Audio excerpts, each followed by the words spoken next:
The encroachment of the federal government preceded him by several decades. But for some reason, the people are waking up now. And they are saying enough is enough. It's easy to try to pin this as a Barack Obama problem. But this is not a Barack Obama problem. This is a federal government problem.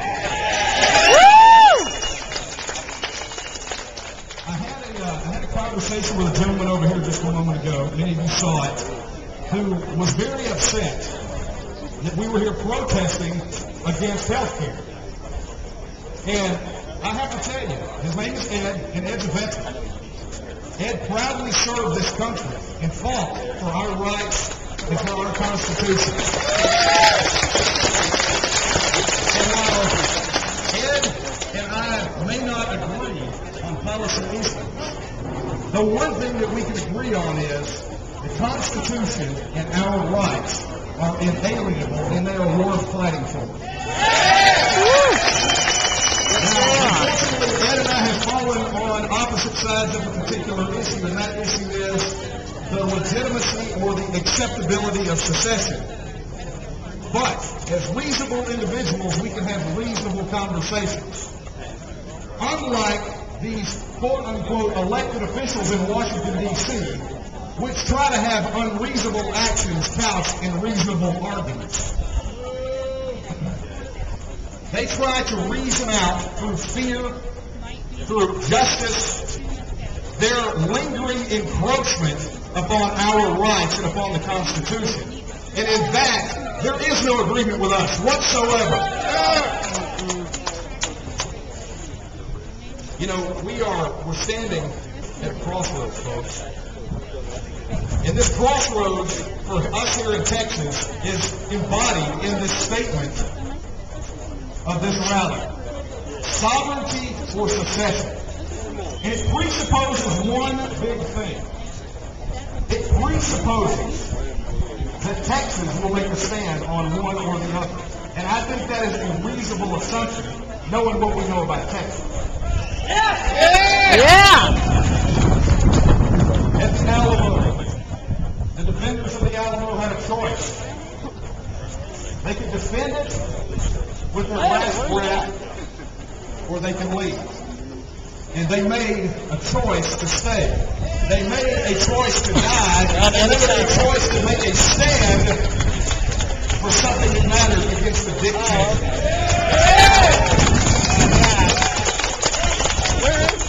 And strangely enough, in 2009, we find ourselves in a very similar situation.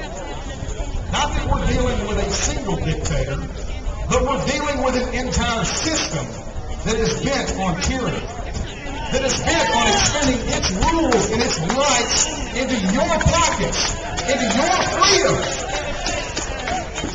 They are hell-bent for leather, folks, on taking away what you've got.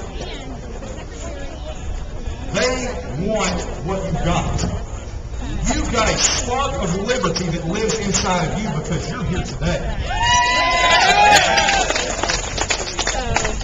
It can't be legislated. It cannot be socially engineered by some board that they try to create for the Department of Energy. No, it can't.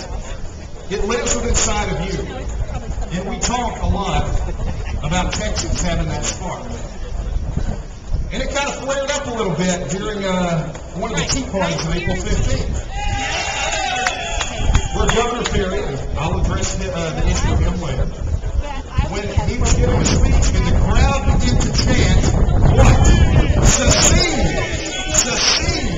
Secede! That's what they chanted. So they asked him afterwards, what do you think? He said, well, we reserve that right. If things get so bad, we reserve the right to leave. And I got to tell you, it's the first solid thing that he's done in his administration that I can agree with in many, many years. So here's where we stand, folks. We are here on the south steps, the south lawn of the Capitol. And on the top of this building, you see a statue. Do you notice the direction she's facing? She's facing you. And she was placed that way for a very specific reason. Because when they raised her to the top of this Capitol, they wanted to face her south. So she would forever have her back turned to that nation to the north that knew not liberty.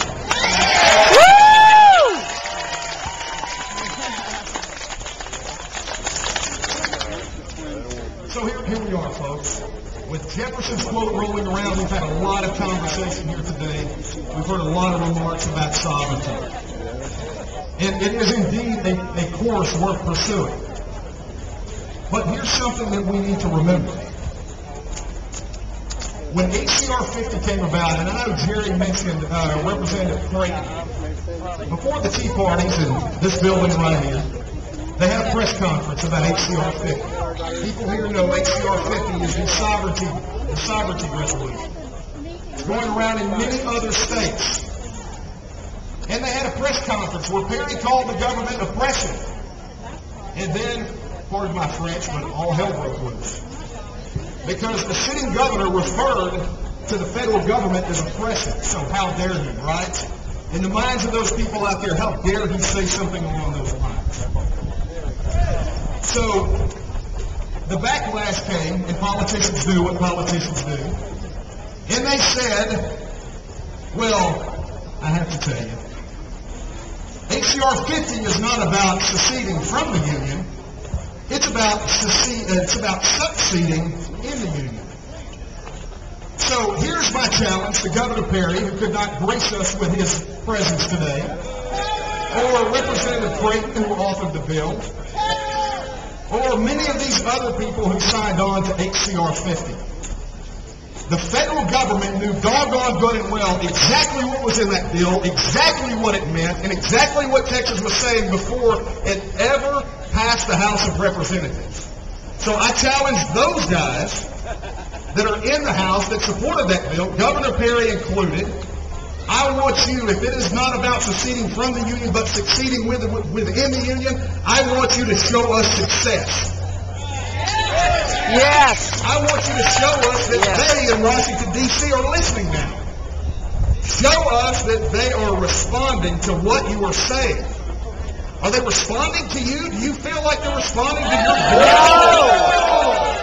I want those guys to show us that they are obeying the Constitution. Are they obeying the Constitution? No. I want those supporters of HCR 50 to now show us that the federal government is respecting our rights. Are they respecting your rights? No.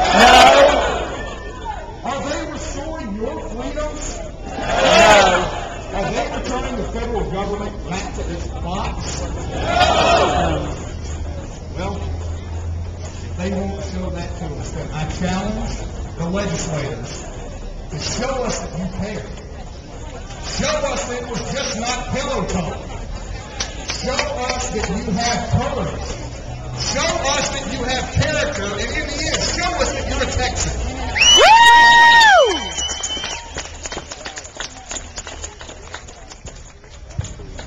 So I know that Jerry has talked about how we have got, sorry, I have to drink water. It's hot. I love Texas. When General Sheridan came to occupy Texas after the Civil War, he got enough of it and he said, if I owned Texas in hell, I'd live in hell and rent out Texas. I know. Good. I think it had to do with the heat. Well, maybe it was our attitude, right? Yeah, not a fan. Just so you know. Not a fan of here. No. Well, here's where we are, folks. You know, I'm here to speak on the issue of secession.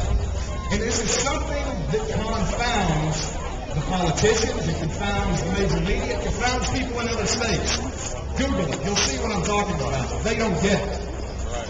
This is why they don't understand. Because issues of freedom, they don't know any boundaries. There are no lines. We are a movement that, as confounding as it is today, consists of Republicans, Democrats, Libertarians, Independents, all religions, all races, all socioeconomic levels, doctors, lawyers, the blue collar like my father who was an iron worker for 35 years. We got it all.